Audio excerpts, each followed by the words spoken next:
That brand new pole barn the contractor just rushed up for you?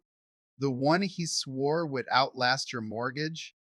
It's already dying a slow, wet death, and the pressure treating companies have been praying you wouldn't notice.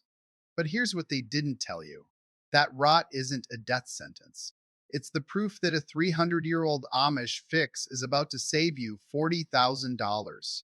Walk inside on a humid afternoon.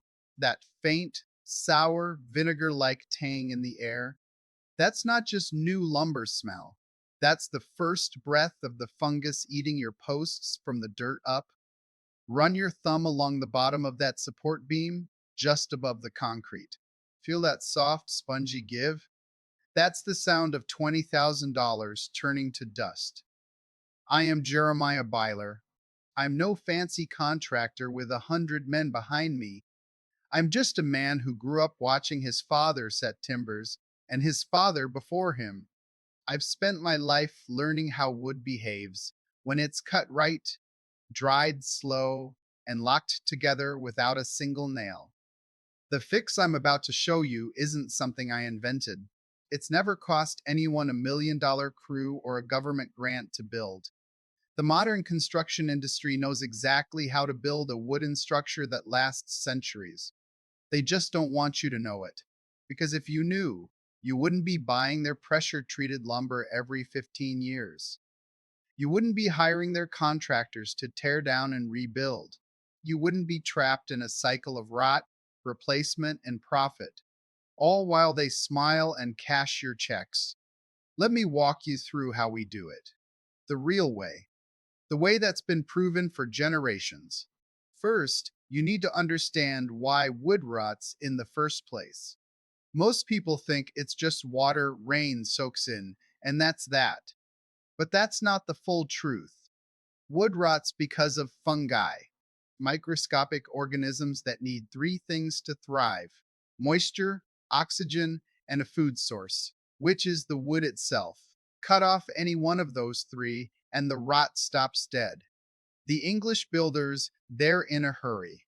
They'll take green lumber straight from the mill, 25% moisture content or higher, and frame up a building the same week. They'll set untreated posts directly into concrete or worse, straight into the dirt. Then they'll cover it all up with siding and roofing and call it done. What happens? That moisture gets trapped. The fungi move in. And within 10, maybe 15 years, you've got soft, punky wood at the base of your posts. The building starts to settle. The walls start to rack. And you're looking at a teardown. The Amish way starts long before the first beam is cut. It starts with patience.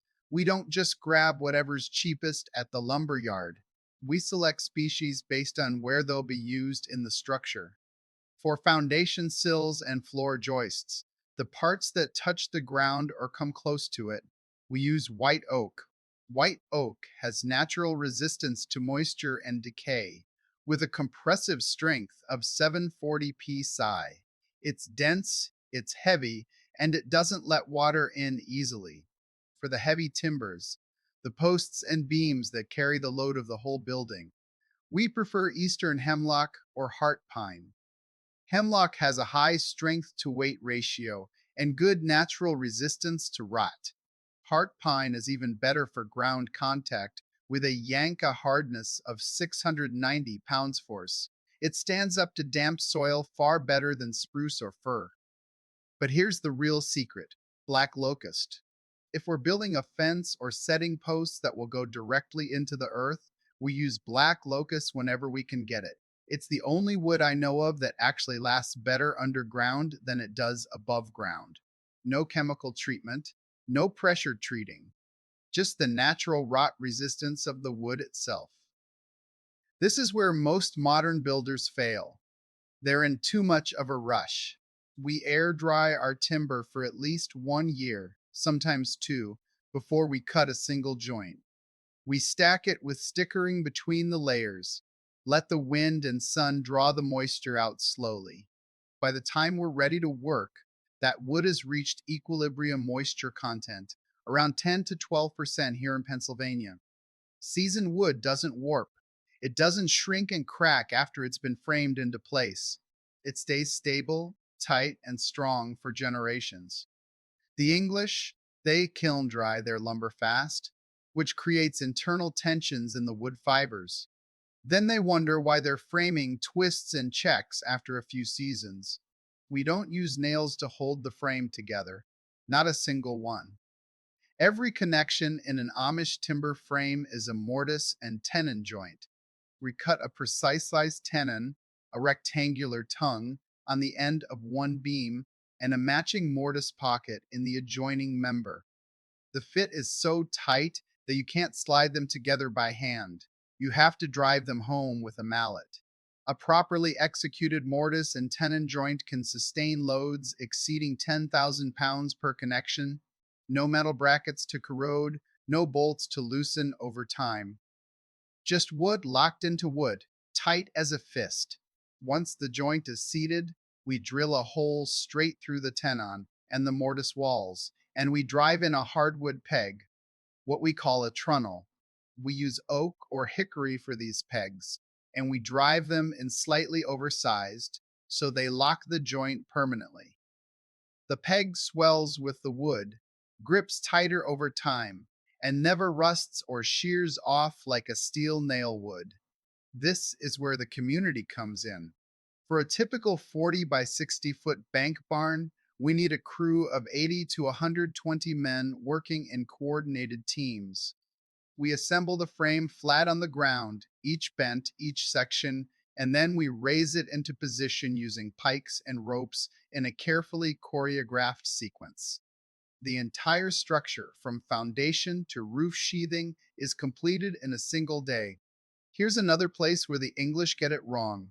They set posts directly in concrete, which traps moisture against the wood and actually accelerates rot. We build stone foundations or gravel pads that allow water to drain away. We lay a layer of crushed stone, 4 to 6 inches deep, to create a capillary break between the ground and the wood. The sill beams sit on top of that stone, with good airflow underneath. On some of the oldest barns I've worked on, structures built in the 1800s, they used a rubble trench foundation with lime mortar, which breathes and allows moisture to escape rather than trapping it. Here's a bonus trick the English don't know. For posts that must go into the ground, fence posts, deck posts, that sort of thing, we sometimes char the portion that goes underground. The Amish use a technique similar to the Japanese shusugiban. We take a torch and burn the surface of the wood until it's blackened and charred. That charred layer acts as a barrier against moisture and insects. It's a simple, ancient method that adds years, sometimes decades, to the life of a ground contact post. No chemicals, no expensive treatments, just fire and patience. Now let's talk about what all this means for your wallet. A typical English-built pole barn, 40 by 60 feet, runs anywhere from $25,000 to $40,000. And what do you get? A building that starts showing signs of rot in 15 years, posts that need replacing in 20, a structure that's lucky to see 30 years before major repairs are needed. An Amish-built barn, built the right way with seasoned timber, mortise and tenon joinery, and proper drainage, that building will outlast your children and your grandchildren. We've preserved barns from the 1800s by moving them intact, using the same techniques that built them in the first place. The average Amish built barn undergoes structural inspection every 5 to 7 years, with sill beam replacement occurring every 25 to 30 years as ground contact timbers eventually deteriorate. That's it!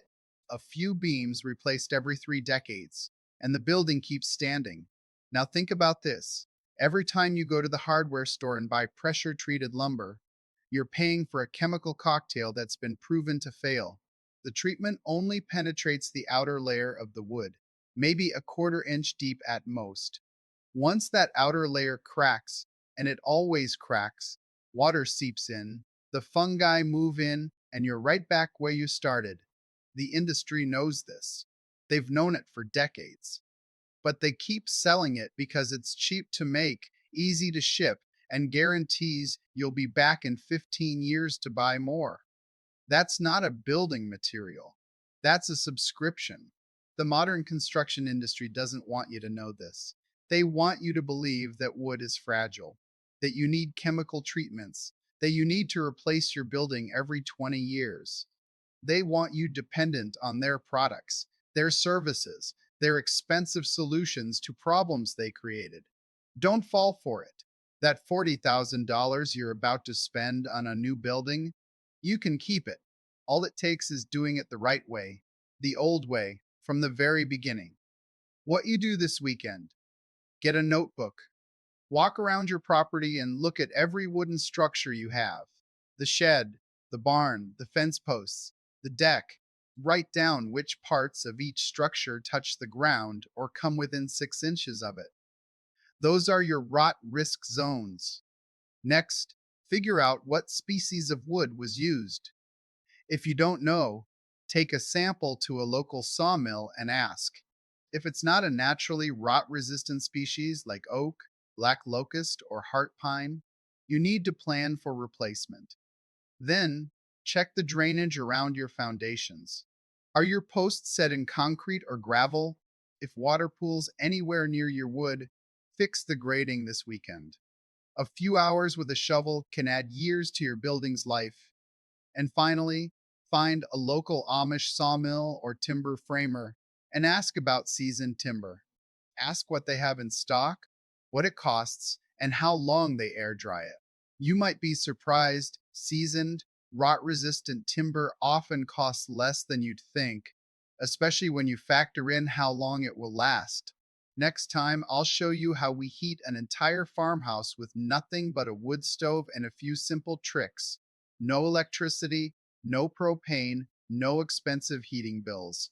The English spend thousands every winter on fuel, while we stay warm for the cost of a few cords of firewood and some careful planning. In the meantime, I want to hear from you. Have you got an old barn or shed that's showing signs of rot? Leave me a comment and tell me what's going wrong. I'll do my best to talk you through a fix. And if you found this useful, share it with someone who's thinking about building. They need to know the truth before they sign that contract. This is Jeremiah Byler, reminding you that the old ways aren't just history, they're the future if you've got the patience to learn them.